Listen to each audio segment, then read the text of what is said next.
অতীতের যে রাজনীতি ছিল বর্তমানে যদি আপনি ওই একই ধরনের রাজনীতি করতে চান তাহলে কিন্তু জনগণ গ্রহণ করবে না। এখন মানুষ যে দাবি করছে সেটি হলো যে রাজনৈতিক সংস্কার, অর্থাৎ অতীতের যে দখলদারিত্বের রাজনীতি সেই রাজনীতি বাংলাদেশের জনগণ প্রত্যাখ্যান করেছে। আমরা 2018 সালে কোটা সংস্কার আন্দোলন সফল করেছিলাম।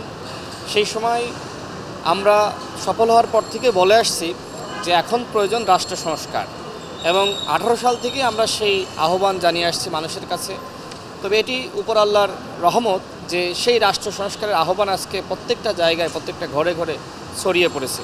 64 জেলা এবং যে সকল শিক্ষা প্রতিষ্ঠানে আমাদের কমিটি রয়েছে তারা কিন্তু ওই বক্তব্যের পরে ব্যাপকভাবে রাজপথে মানুষকে সংগঠিত করার জন্য তারা কিন্তু নেমে যায়, এবং মানুষ কিভাবে রাজপথে নেমেছে সেটি আমরা সকলেই জানি। এবং এই আন্দোলনে রাজনৈতিক দলগুলোর ব্যাপকভাবে ভূমিকা ছিল, ছাত্র সংগঠনগুলোর ব্যাপকভাবে ভূমিকা ছিল, এবং যারা বৈষম্যবিরোধী ছাত্র আন্দোলনে নেতৃত্ব দিয়েছে তারাও কিন্তু আজকে আমাদের এই নির্বাচনে প্রার্থী হয়েছে।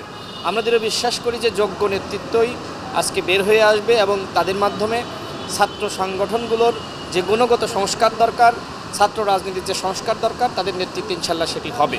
ক্যাম্পাসে দেখেন ছাত্রলীগ আমরা দেখেছি যে দখলদারিত্বের রাজনীতি চালিয়েছে, কিন্তু এখন তো শিক্ষার্থীরা সেই দখলদারিত্বের রাজনীতি আর কোনোভাবে গ্রহণ করবে না। ছাত্রলীগকে যেভাবে বিতাড়িত করেছে, আগামীতে কেউ যদি মনে করে যে আমিও ক্ষমতায় যাওয়ার পরে আমি দখলদার হয়ে যাব, তাদের অবস্থা কিন্তু ছাত্রলীগের মতনই হবে।